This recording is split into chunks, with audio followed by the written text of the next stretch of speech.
Hey guys, Ryan here, and just like Allie, Greg got over his fear of clowns. No, I did not. Okay, maybe he didn't, but we're back together, and we are breaking down episode 8 of American Horror Story Cult. Now, before we do that, just make sure to hit subscribe down below. We're covering plenty more TV shows. We got The Walking Dead, this show, of course, and The Flash.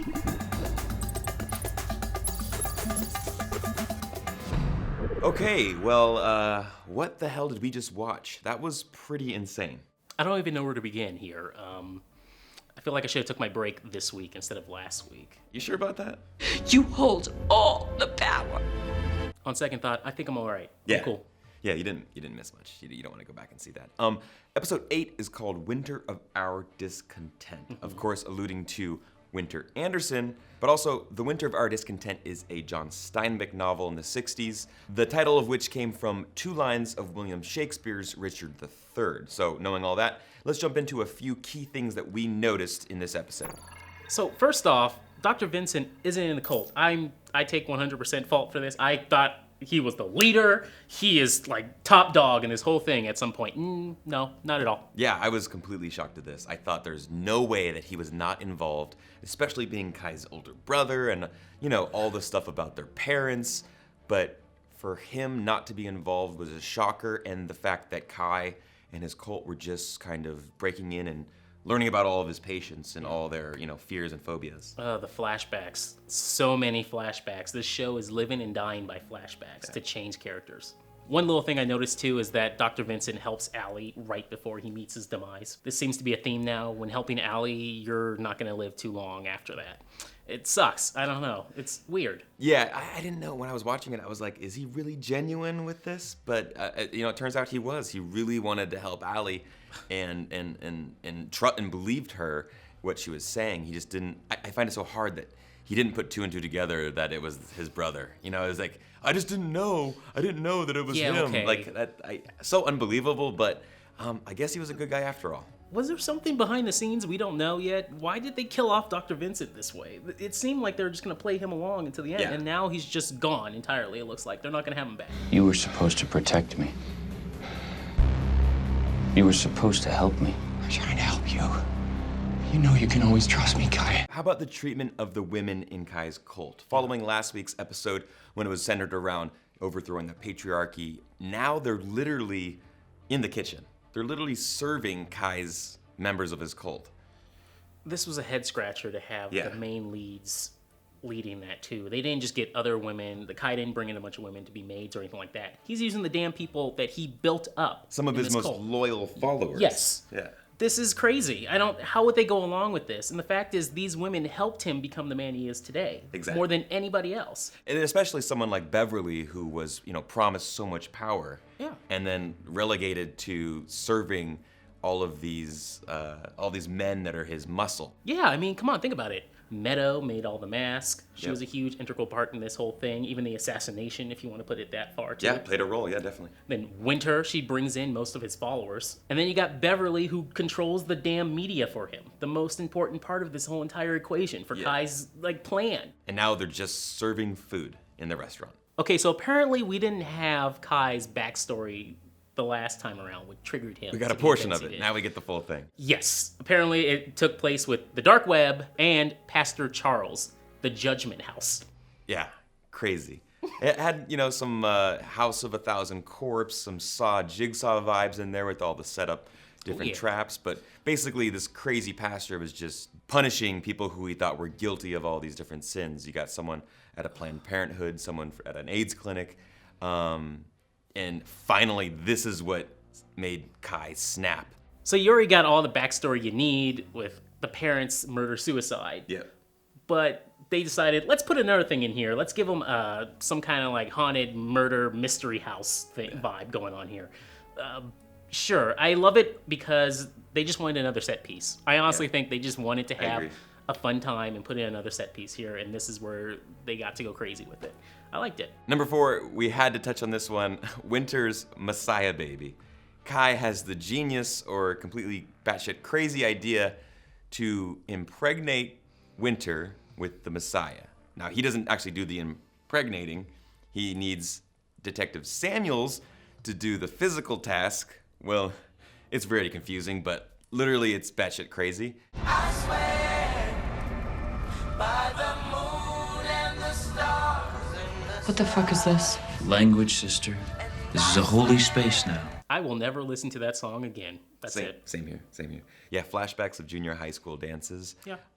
Totally messed up now for me, but literally, it's like, how detached is Kai from reality? Like, he can't even pick a Get It On song. He can't even set the mood right if you're gonna be that crazy. No, he didn't pick Luther Vandross. He didn't pick Boys to Men. He went with, okay, All For One. I'm shocked that All For One let them use this song. I bet you they're gonna be surprised in how exactly it was used, right? They're gonna be like, wait a second, we didn't know it was gonna be used in this scene. When you get the DVD, there may be a different song playing on it. Just saying. My immediate reaction, I'm sure it was for you, why did Winter even let it get this far? Like, why did she consider such a thing? She almost let it go all the way to intercourse. Yeah. Before she probably would have said, all right, this is too weird. She dressed up in robe and everything. I can't believe it even got that far. Okay, and number 5, the betrayers themselves, Dr. Vincent and Beverly. Yeah, he, makes a big scene of punishing them. Yeah. And it was a shock to me that Vincent went out in that fashion that quickly. Took off his pinky, too. I mean, damn, that's your big bro. I thought he was just going to cut off his pinky as a warning shot. Yeah, and then small little punishment, but not, cut his throat. But then Beverly, leaving her to live, might come back and haunt him. You should not leave someone as vengeful and filled with rage as Beverly. Now, Beverly, she could die in gruesome fashion in the next episode. Yeah. Or, I don't know, this could be something else entirely. We didn't see her die yet. And we got the final girls to talk about a little bit later on, so we'll see. No! Tell your brother he's next. A couple more details. Obviously, Winter's version of the truth of what happened in the car with Detective Samuels. She says that Beverly was the one that shot her. We, of course, earlier saw that it was her that pulled the trigger. I think she's just, lying to save her ass, obviously, and get Beverly against Kai. Yeah. Another twist, I guess you could say, at the end there with Allie uncovering herself as one of the people in the mask, but I think people saw this coming a little bit. Yeah. They assumed that she was probably going to link up with him somehow to get close to him. We'll see if she becomes top dog at the end of this whole thing. I don't know. And now Ivy's hoping, maybe they can, rekindle an old flame. Ooh, I don't know about that. Time now, guys, to share our favorite lines of episode 8. Greg, what you got? I got this one from Detective Samuels in the car with Winter. Kai wants you to put the garbage back where it belongs because he doesn't believe in global warming.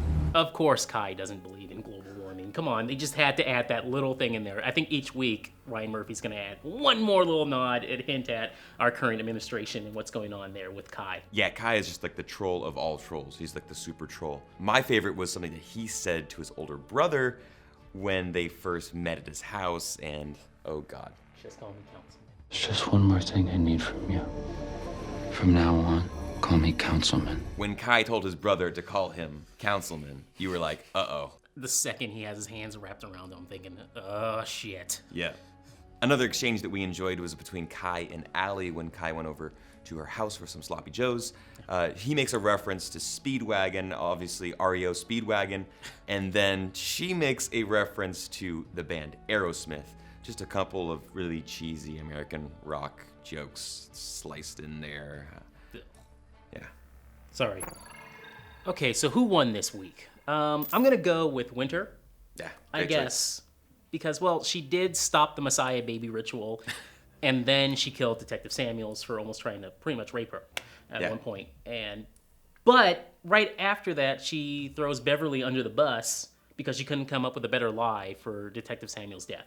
Yeah, I agree with you. That's a very good choice. She's getting rid of key players that might stand in her way of keeping power within the cult. So, yeah, props to Winter to really making moves in this episode. My choice is Allie, just because I guess the immersion therapy worked. I guess she's totally cured. I guess we're supposed to believe that. It's kind of far-fetched, but at least she's putting on some sort of act, and she's gotten herself inside Kai's cult, one step closer to her son, which is probably her ultimate goal. So I got to give it up to Allie for kind of just getting her shit together and just like getting back on her feet. And I think she is one step closer to taking down Kai, or taking over for Kai. We don't know yet, but she made moves. Yeah. That leaves us with one last question that we have after episode 8. Greg, what you got? Well, who's going to be the final girl or girls? Yeah. We got Winter, Ivy, Beverly for now, and of course, Allie.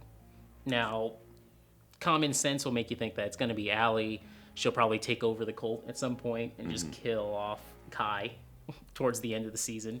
But I don't know just yet. It could be Winter. She could get out of this alive, or who knows, Beverly could somehow rise to the top from the ashes and make her way through this. I don't know. What do you guys think? Yeah, let us know in the comments below what you guys think. My question was basically surrounding Winter, like, and her motivations. Sometimes I feel like she's ready to just kill Kai, and other times I'm like, no, their bond is so strong, and she's just completely evil. Her motivation is very interesting to me. And then also Allie, like, is she really cured? Is she putting on a whole act? Is she definitely gonna be all gung-ho about this cult, or is he just ultimately concerned about her well-being and Ozzy's well-being? So those are my questions. We have a few more episodes left to figure these out. Let us know what you guys think in the comments below. Any theories, any predictions you guys might have, what you think of the show so far. We'll be back next week, right? Both of us? I'll be here. Yeah, he'll be here, I'll be here. Episode 9 of American Horror Story Cult. Thanks for watching, guys. Bye, guys. What if I asked you to make the ultimate sacrifice for me? Would you do that? With a smile. Next Tuesday. Everything he touches dies. Where's your wife? Who? I want to tell you a secret. Please help me. My son's life depends on this. When I point to you, you drink. Brought to you by The Evil Within 2. The Evil Within 2, available now.